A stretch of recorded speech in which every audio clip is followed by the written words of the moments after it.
Bonjour à tous.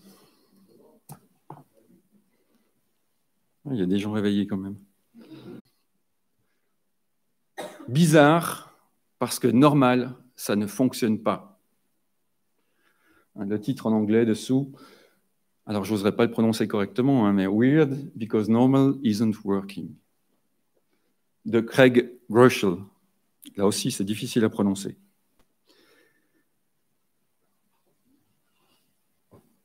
C'est un livre qui m'a fait du bien, et j'espère qu'on le traduira, je ne sais pas encore.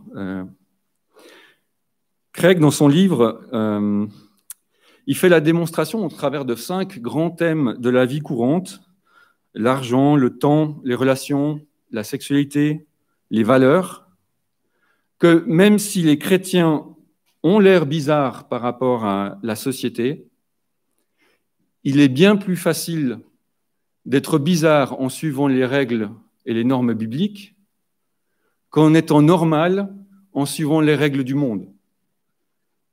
C'est bien plus facile d'être chrétien que d'être normal dans ce monde. C'est bien moins fatigant de suivre les règles que Dieu nous propose que d'essayer d'être tout le temps à la page par rapport à ce que la société nous propose. C'est un petit peu l'adage que j'ai mis dans mon bureau. Si vous entrez dans mon bureau, vous pourrez lire ceci. Plus on essaie de rentrer dans le moule, plus on ressemble à une tarte. C'est une réalité, dans plein de domaines. Plus on essaie de rentrer dans le moule, plus on ressemble à une tarte. Parce qu'on se formate, parce qu'on se laisse formater. Et cette lecture de ce livre m'a aussi beaucoup fait réfléchir par rapport à la parole, en disant, mais ok, il y a un verset qui m'est revenu à plusieurs reprises pendant ma lecture, un verset qu'on connaît bien, dans Romains 12, le verset 2, « Ne vous conformez pas au monde actuel, mais soyez transformés par le renouvellement de l'intelligence. » Et c'est sur ce texte qu'on va réfléchir ce matin. En fait, on va parler de 2 versets seulement. Alors, je sais que Jonathan a l'habitude de faire des textes plutôt longs. Là, je me suis mis un peu le défi de ne parler que de 2 versets, avec quelques ajouts, bien sûr.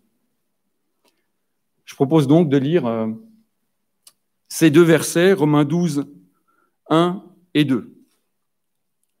Romains chapitre 12, les versets 1 et 2. Je vous encourage donc, frères et sœurs, par les compassions de Dieu, à offrir votre corps comme un sacrifice vivant, saint, agréable à Dieu. Ce sera de votre part un culte raisonnable. Ne vous conformez pas au monde actuel, mais soyez transformés par le renouvellement de l'intelligence, afin de discerner quelle est la volonté de Dieu, ce qui est bon, agréable et parfait.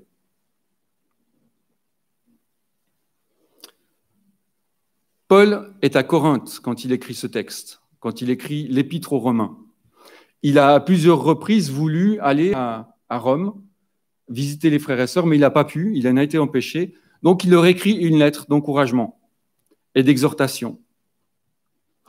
Elle peut se découper, cette lettre aux Romains, en 2 parties, 2 grandes sections. La première, du chapitre 1 au chapitre 11, c'est une explication du salut pour les païens et pour les Juifs. Clairement, Paul démontre qu'est-ce que le salut au travers de ces 11 premiers chapitres.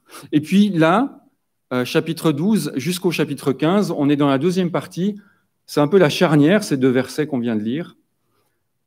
On passe à, maintenant que vous avez compris ce que c'est que d'être chrétien, ce qu'est le salut, alors voici ce que devrait être la vie chrétienne. Et en fait, les 4 chapitres suivants, donc de 12 à 15, vont parler du comportement du chrétien. Et puis, le chapitre 16, en fait, c'est que des salutations. Les plus longues salutations, si je ne me trompe pas, qu'on trouve dans les épîtres. Et en introduction de ces 4 chapitres, il y a ces 2 petits versets. Alors, faire tout un message sur 2 versets, c'était un peu un défi, mais en fait, il y a tellement de choses à dire que j'ai vraiment dû, je pense, condenser et essayer de résumer ce que veulent dire ces versets. En tout cas, ce qu'ils m'ont dit à moi.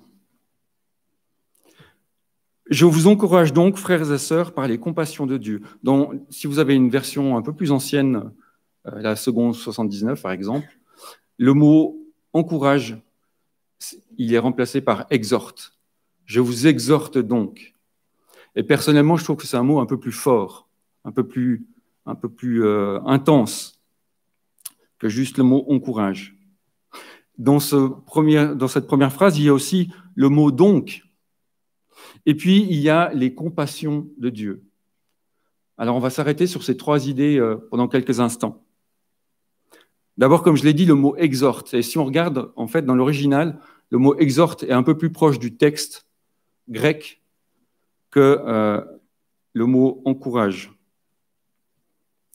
Et la définition de ce mot,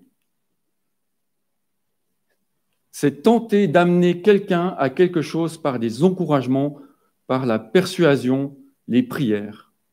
Exhorter à la patience, par exemple, ou, dans notre cas, exhorter à offrir nos corps. Paul souhaite persuader ses lecteurs d'agir de la bonne manière.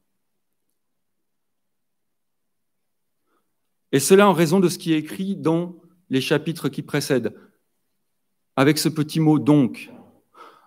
En raison des 11 premiers chapitres, je vous exhorte à agir de la bonne manière. Et ce petit mot « donc », c'est aussi un petit mot charnière. Alors, selon les exégèses, il y en a qui vont dire que ça correspond juste au chapitre qui précède, d'autres pensent que c'est l'ensemble des 11 chapitres qui sont concernés. Moi, je vais plutôt dans la deuxième direction, la deuxième proposition, dire en conséquence des 11, de ce que je viens de vous expliquer, alors votre attitude doit être celle-ci. Alors c'est sûr, on ne va pas avoir le temps de lire les 11 premiers chapitres. Hein. On devrait faire une étude biblique poussée là-dessus. Mais je vous propose quelques textes que j'ai pris pour résumer un petit peu la pensée de ces 11 premiers chapitres. Romains 3, 23. Tous ont péché et sont privés de la gloire de Dieu. Et ils sont gratuitement déclarés justes par sa grâce, par le moyen de la libération qui se trouve en Jésus-Christ. 5, 8. Mais voici comment Dieu prouve son amour envers nous. Alors que nous étions encore des pécheurs, Christ est mort pour nous. Puisque nous sommes maintenant considérés comme justes grâce à son sang, nous serons à bien plus forte raison sauvés par lui de la colère de Dieu. En effet, si nous avons été réconciliés avec Dieu grâce à la mort de son Fils, lorsque nous étions ses ennemis, nous serons à bien plus forte raison sauvés par sa vie, maintenant que nous sommes réconciliés. 6, 22. Mais maintenant que vous avez été libérés du péché, que vous êtes devenus esclaves de Dieu, vous avez pour fruit la progression dans la sainteté et pour fin la vie éternelle. En effet, le salaire du péché, c'est la mort, mais le don gratuit de Dieu, c'est la vie éternelle en Jésus-Christ, notre Seigneur. Enfin, chapitre 8, à partir du verset 1. Il n'y a donc maintenant aucune condamnation pour ceux qui sont en Jésus-Christ, qui ne vivent pas conformément à leur nature propre, mais conformément à l'Esprit. En effet, la loi de l'Esprit qui donne la vie en Jésus-Christ m'a libéré de la loi du péché et de la mort. Car ce qui était impossible à la loi, parce que la nature humaine la rendait impuissante, Dieu l'a fait. Il a condamné le péché dans la nature humaine en envoyant, à cause du péché, son propre Fils, dans une nature semblable à celle de l'homme pécheur. Ainsi, la justice réclamée par la loi est accomplie en nous qui vivons non conformément à notre nature propre, mais conformément à l'Esprit.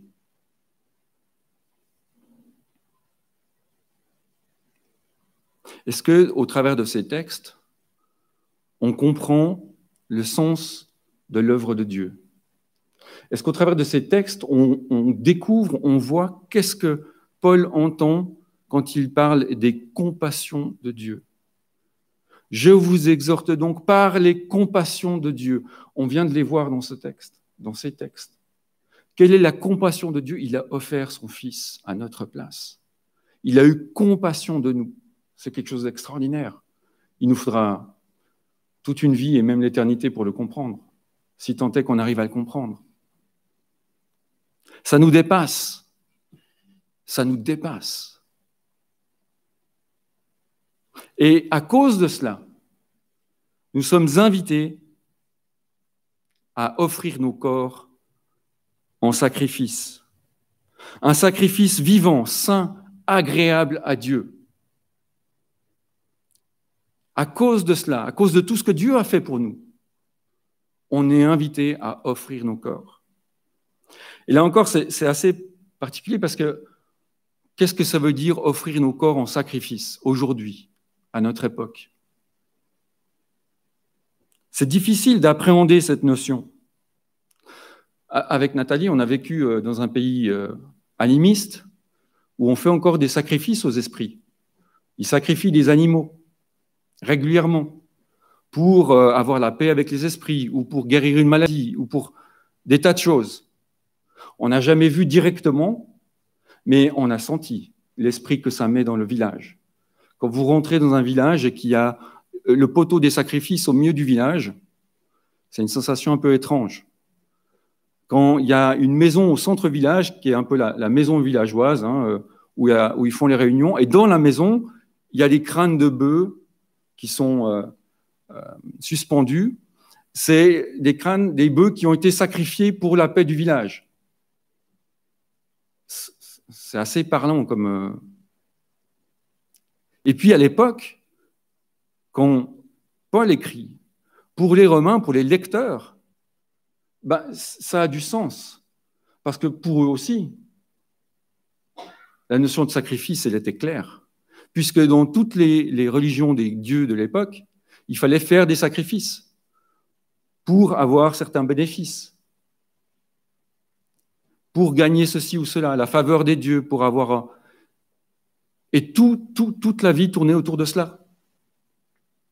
Et puis si vous lisez le livre du Lévitique, pour les Juifs, relisez le Lévitique avec toutes les lois sur les sacrifices, ça nous donne une toute petite idée de ce que ça veut dire un sacrifice saint et agréable à Dieu. C'est donc quelque chose de fort, une offrande complète. Et si on regarde dans le Lévitique, c'était pas, il y avait des sacrifices particuliers, mais vraiment le plus grand sacrifice, c'était une offrande complète. Tout était offert, tout était brûlé sur l'autel. Il n'y avait pas une chose qui était mise de côté. Alors, par nos propres forces, on sait que c'est impossible. On ne peut pas, par nous-mêmes, se donner complètement, entièrement à Dieu. Parce on reste humain. Mais c'est par l'Esprit, c'est par la grâce de Dieu qu'on peut le faire. Et selon ce que Paul écrit ici, ce sera quelque chose de raisonnable de notre part. Un culte raisonnable. C'est assez fort ce terme. C'est raisonnable. C'est raisonnable d'offrir son corps en sacrifice. C'est l'opposé de extraordinaire, exceptionnel. C'est normal. C'est raisonnable. Parce que Dieu l'a fait pour vous. Faites-le pour lui. Et c'est l'entièreté de nos vies qu'il veut. C'est pas, OK Seigneur, je te donne ma vie, mais alors, pour le boulot, c'est moi qui gère. Hein. Pour les finances, non, Seigneur, c'est sympa, mais c'est moi qui gère. Pour la famille, non, OK Seigneur, c'est super, j'ai une famille, mais c'est moi qui gère. Non, c'est l'ensemble. On retient rien, on donne tout. Tout entre les mains de Dieu, sachant, comme on vient de le chanter, que Dieu est bon. Dieu est bon. Et si on lui donne tout, c'est pas pour qu'il nous fasse du mal. ou qu'on ait des problèmes, mais parce que lui sait comment gérer nos vies. Ça, c'est le premier verset qui est déjà extraordinairement dense. On pourrait encore en parler pendant un bon moment. Il y a tellement de choses dans ces notions de sacrifice saint et agréable à Dieu. Sacrifice complet, entier, sans rien retenir. Et puis il y a ce verset 2 qui me parle particulièrement. Ne vous conformez pas au monde actuel. Ne vous laissez pas enfermer dans le moule. C'est ce qu'il est en train de nous dire, Paul. Ne vous laissez pas enfermer dans le moule. Et là encore, on pourrait en parler longuement. Si on revient dans le contexte, qu'est-ce que ça voulait dire pour les Romains? Ne vous conformez pas au monde actuel. Comme je l'ai dit, ils vivaient avec la notion de sacrifice et de divinité en permanence.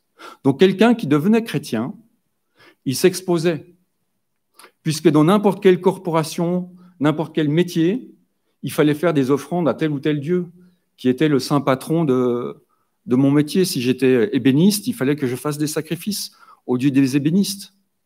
En devenant chrétien, je refusais donc de me conformer à cela. Et je me retirais de cette société. Et je m'exposais. À l'époque, quand Paul écrit cela, c'est quelque chose qui coûte très cher à ses frères et sœurs.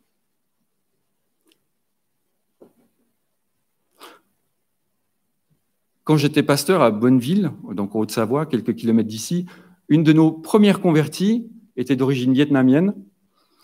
Et dans la culture vietnamienne, on a le culte des esprits, des ancêtres.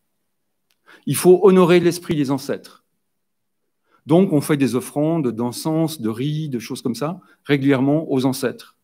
Et quand cette jeune femme s'est convertie, et qu'elle a compris l'évangile, elle a décidé de ne plus faire cela. On en a parlé longuement.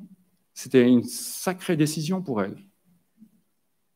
Se couper de sa famille, ça voulait dire littéralement ça. Parce que pour elle, elle ne pouvait plus honorer les ancêtres de cette manière-là, et pour sa famille, c'était un déshonneur, une honte. Elle reniait en quelque sorte sa famille en refusant de faire cela. Et ça, c'est aujourd'hui que ça se passe. Quand j'habitais au Sénégal, j'avais un ami qui s'appelait Abou Bakar, qui était musulman, qui s'est converti. Il était le fils aîné. Il a été jeté à la rue. Il a tout perdu. Son père l'a renié parce qu'il est devenu chrétien. Mais il a décidé de ne pas se conformer. Ça lui a coûté cher. Et si vous lisez les nouvelles de Porte Ouverte, vous en aurez des dizaines et des dizaines d'histoires comme ça. Mais concrètement pour nous, qui n'avons pas ce genre de problème, qui vivons dans une société plutôt libre, qu'est-ce que ça implique de ne pas se conformer au monde présent? Alors, dans le livre que j'ai lu de Craig, il dit 5 points, moi j'en rajoute un et je vais vous les expliquer un petit peu à ma manière. La notion du temps. Comment est-ce qu'on utilise notre temps? On le consacre essentiellement à son travail, essentiellement à sa famille, essentiellement à ses loisirs. On a tous des agendas de dingue. Pour trouver un rendez-vous avec quelqu'un, c'est waouh! Ah oui, ok, dans 2 mois, j'ai le temps peut-être de faire un repas avec toi. Et tout ce temps-là, comment est-ce qu'on le consacre à Dieu? Est-ce que Dieu a encore assez de temps dans nos vies? Personnellement, ma femme peut en témoigner, je suis un YouTuber addict. J'aime beaucoup regarder des vidéos qui servent à rien sur Internet. Et je perds énormément de temps avec ça. Ou des petites blagues. Et des fois, je me dis, mais purée, mais tu te rends compte le temps que tu perds à regarder des débilités au lieu de prendre du temps avec Dieu?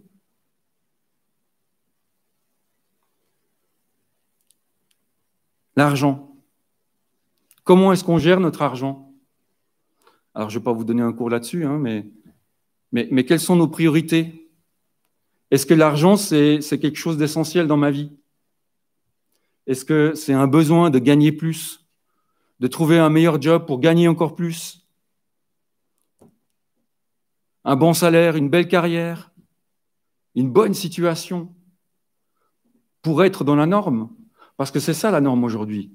Il faut faire une belle carrière, il faut avoir une belle maison, il faut avoir une... Hein, comme l'autre a dit autrefois, si tu n'as pas une Rolex à 50 ans, tu as raté ta vie. J'ai bientôt 50 ans, j'ai encore deux ans de marge pour l'avoir, la Rolex. Donc, c'est quoi ma manière d'utiliser l'argent? Est-ce que je le consacre un peu à Dieu quand même? Est-ce que c'est un vrai problème dans ma vie? Moi, je viens d'une famille assez pauvre à la base, une famille paysanne. Et c'est vrai que pendant longtemps, l'argent, c'était un problème. Ma mère gérait très bien les comptes, on avait toujours ce qu'il fallait, mais j'ai vécu avec la crainte de manquer. Il a fallu plusieurs années pour me libérer de cette crainte.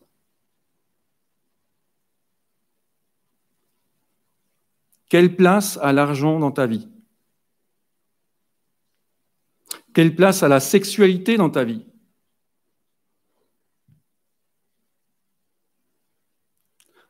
Et là encore, on est gavé de sexualité dans notre société, dans la publicité. Pourquoi on a besoin d'avoir une femme nue pour vendre un parfum? Franchement. Parfum, ça se met juste là.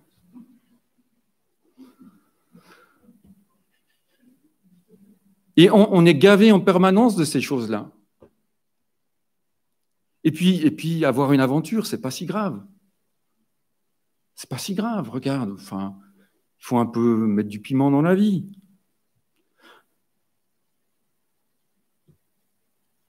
Alors, j'ai pas des chiffres pour l'Europe, pour la Suisse ou la France, mais aux États-Unis, dans 60% des couples chrétiens, il y a des cas d'adultère. Waouh. Ah, ça calme, hein? Comment on gère la sexualité? Et puis les mouvements aujourd'hui qui sont de plus en plus forts, LGBT, ainsi de suite, pourquoi ne pas les accepter?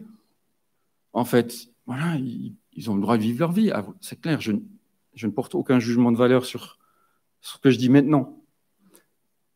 Mais c'est par rapport à la parole qu'on est là. Puisque même le pape, cette semaine, je crois, c'était, où il a déclaré qu'en fait, oui, avoir des couples gays, pourquoi pas, tant qu'ils ne veulent pas le mariage à l'église. Parce que le mariage à l'église, c'est quand même réservé pour un homme et une femme. Mais pourquoi pas faire une législation pour les gays? Puisque de toute façon, s'ils sont catholiques, ils sont enfants de Dieu. Est-ce qu'on se met dans ce moule-là? Et toi, jeune homme, jeune fille, célibataire, pourquoi tu t'embêtes à rester chaste jusqu'au mariage? Franchement, il y a tellement d'occasions. Puis franchement, c'est quand même un peu mieux d'arriver avec de l'expérience au mariage, quoi. Et oui, mais c'est aussi dramatiquement désespérant d'arriver avec de l'expérience au mariage. C'est tellement de déception. Et tellement d'attentes erronées. C'est un sujet lourd dans notre société parce qu'il est permanent, permanent, permanent. On est assailli par ça tout le temps. Est-ce qu'on se conforme à ce moule-là ou est-ce qu'on est d'accord de rester bizarre en ayant d'autres valeurs? Les relations.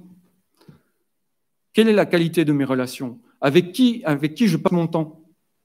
Est-ce que je passe mon temps avec des gens qui me font du bien, qui m'édifient, qui m'élèvent? Ou est-ce que je passe mon temps avec des gens qui sont bien en vue, mais un peu tordus,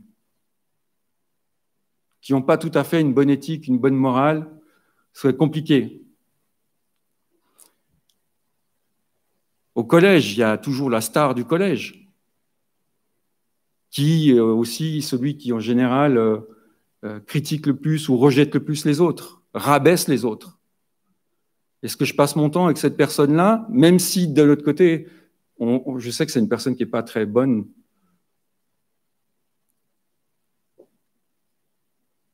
Est-ce que je suis prêt à avoir des relations avec des gens qui sont un peu toxiques, juste pour pouvoir être au-dessus? La qualité de mes relations.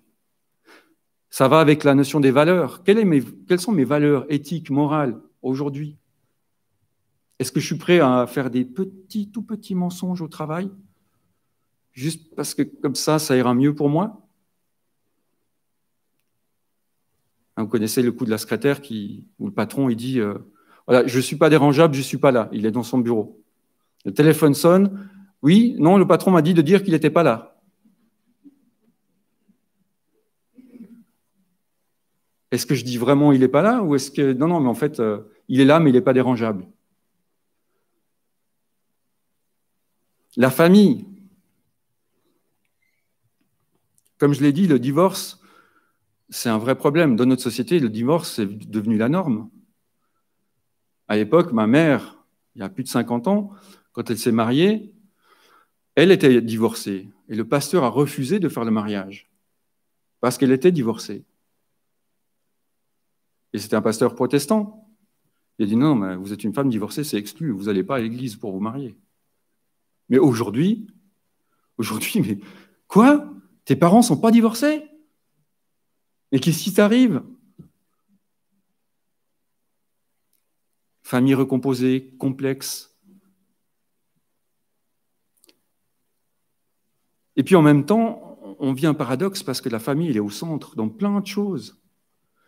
Et est presque édifiée en quelque chose de sacré pour certains.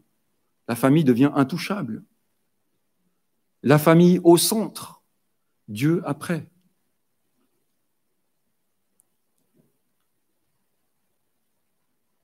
Complètement égocentré. Et puis dans une société où la famille se détruit de plus en plus, je ne sais pas si vous avez remarqué, mais il y a de plus en plus d'émissions télé sur les familles. C'est dingue. Alors, quelles sont mes normes par rapport à la famille? Est-ce que je veux rentrer dans ce moule que me propose la société ou est-ce que je suis d'accord de rester bizarre avec une famille normale? Un couple qui tient sur la durée? Waouh! Ne pas se conformer au monde présent, ça ne veut pas dire se retirer du monde, ça veut dire accepter d'être bizarre au milieu du monde, tout simplement. Accepter qu'on nous regarde de manière étrange. Accepter que oui, ok, on a des normes différentes, mais on est fiers et on est heureux de vivre avec ça. Et c'est vrai qu'en apparence, il n'y a rien de mal à rentrer dans le moule de la société. Il y a pas mal de choses positives qui nous sont offertes. Mais la finalité, elle est tout autre. La finalité, elle est tout autre. Je crois que j'ai zappé une... Ouais, ça je vous ai dit, donc on ne va pas revenir dessus. Hein. Un des plus gros drames bibliques pour moi, à ce sujet, c'est l'histoire de Lot. L'histoire de Lot, entre Genèse 13 et 19. C'est un exemple dramatiquement parlant de quelqu'un qui s'est conformé au moule. Lot, le neveu d'Abraham, était très riche grâce à son oncle, parce qu'il vivait avec son oncle, il vivait sous la bénédiction de son oncle. Et puis à un moment donné, si vous lisez dans le texte, il y a eu conflit avec les bergers de son oncle. Problème entre les troupeaux et les bergers. Et Abraham, il dit à Lot, ok, choisis, si tu vas à gauche, je vais à droite. Si tu vas à droite, je vais à gauche. Et le texte biblique nous dit ça. Lot leva les yeux et vit que toute la plaine du Jourdain était entièrement arrosée avant que l'Éternel n'ait détruit Sodome et Gomorrhe. C'était jusqu'à Tsoar comme un jardin de l'Éternel, comme l'Égypte. L'abondance. Ah. Et que fait Lot? Il choisit ça. Il choisit l'abondance. Il dit là, je vais pouvoir encore plus gagner et encore plus évoluer. Et puis, si vous lisez le chapitre 19 de la Genèse, la fin est dramatique. On voit un Lot qui a fait des compromis terribles pour pouvoir continuer à vivre dans cette société de Sodome et Gomorrhe complètement pervertie. Lui-même a perverti ses valeurs. Oh, il en a bien encore quelques-unes, mais vraiment minimes, hein, vraiment minimes.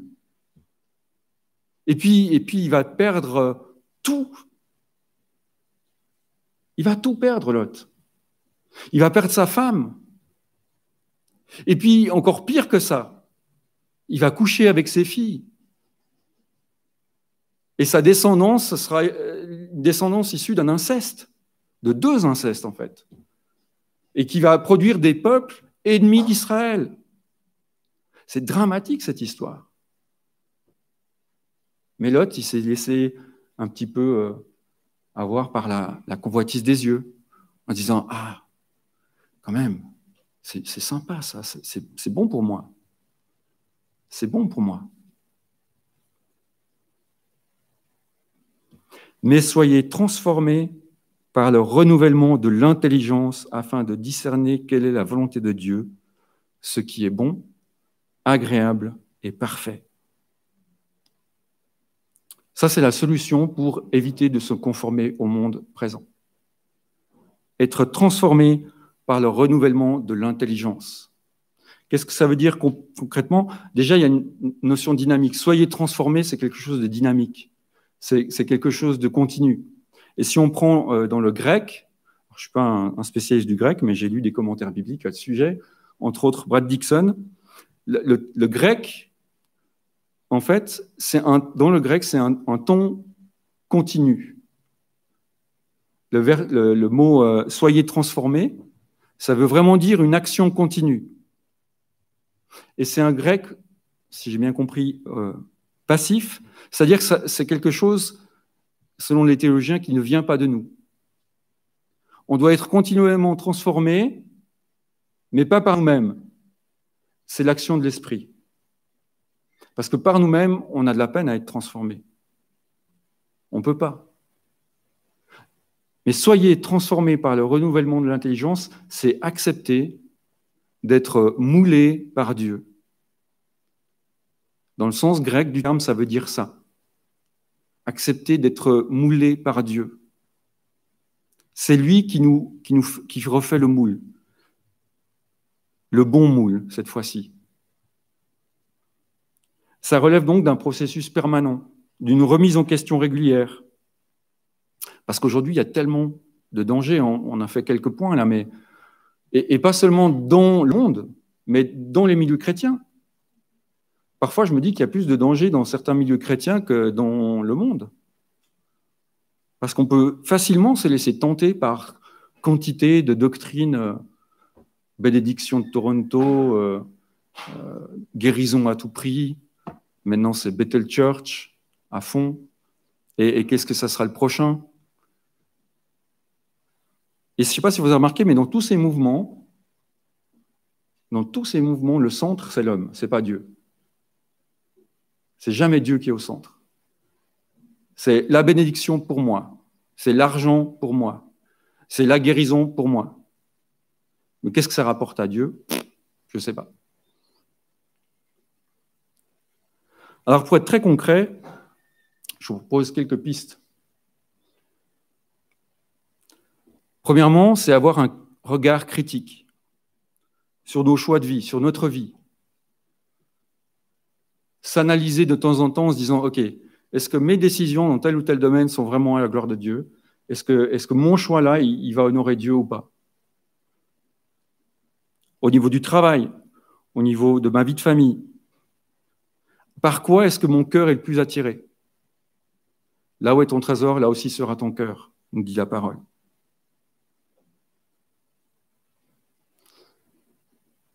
Pour réussir cette introspection, eh bien, il faut se mettre avec un miroir qui s'appelle la Bible. Il faut lire la Bible, il faut la méditer. Et plus on va connaître la Bible, plus on va la méditer, plus on va être capable de faire les bons choix. Parce que l'Esprit va nous diriger.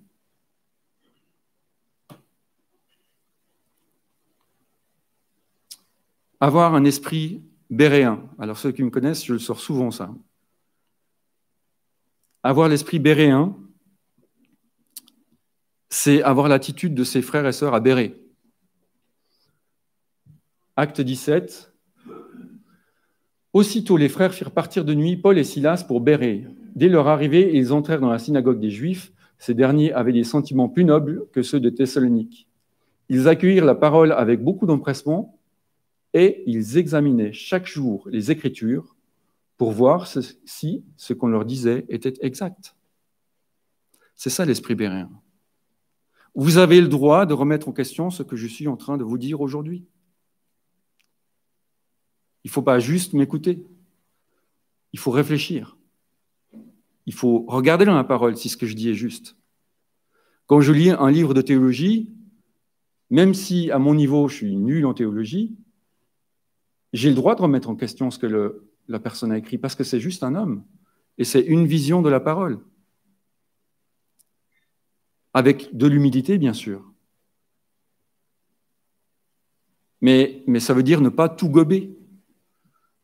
Juste parce que je veux suivre le mouvement. Non, il faut remettre en question ce qu'on nous enseigne. Pas dans un but de rejeter, dans un but de vérifier la véracité, la solidité du fondement sur lequel ce qu'on enseigne est appuyé. Ça, c'est fondamental si on veut rester ferme.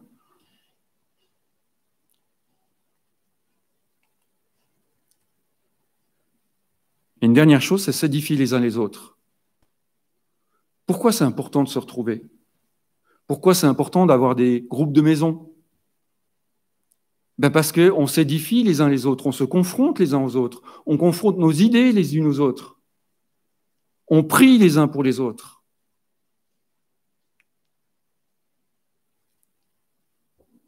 S'édifier les uns les autres, c'est fondamental.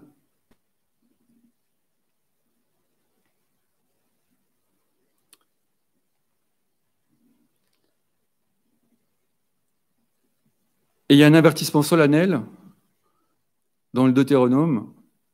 Alors, c'était pour le peuple d'Israël avant son entrée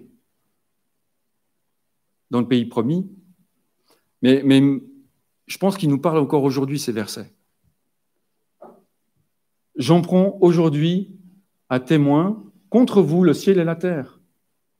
Et j'ai mis devant toi la vie et la mort, la bénédiction et la malédiction. Choisis la vie afin que tu vives, toi et ta descendance, en aimant l'Éternel ton Dieu, en lui obéissant et en t'attachant à lui. Oui, c'est de lui que dépend ta vie et sa durée. Et c'est ainsi que tu pourras rester dans le pays que l'Éternel a juré de donner à tes ancêtres, Abraham, Isaac et Jacob. C'est solennel pour le peuple d'Israël juste avant qu'il rentre dans le pays promis. Et on voit qu'il n'a pas tenu longtemps, le peuple d'Israël. Ça a très vite dégradé. Mais pour nous aujourd'hui, c'est aussi une invitation à rester ferme, à choisir la vie afin de vivre. Et puis, au final, être bizarre, c'est pas si terrible que ça. Moi, j'aime bien cette idée d'être bizarre. Enfin, pour ceux qui me connaissent, ça fait longtemps qu'ils me trouvent bizarre, peut-être. Mais être bizarre, c'est pas si terrible. Bien au contraire. Si c'est pour la bonne cause, si c'est pour la gloire de Dieu, et seulement si c'est pour la gloire de Dieu. Pas juste parce que j'ai envie d'être différent ou à l'école, j'étais un New Wave. Vous savez ce que c'est, les New Wave? Le groupe Cure et avec les cheveux crêpés comme ça, habillés toujours en noir, les grandes chaussures, Doc Martens. Parce que je voulais être différent. Et là, vraiment, j'avais l'air bizarre à cette époque-là. Mais aujourd'hui, si j'ai l'air bizarre, je veux avoir l'air bizarre pour Dieu.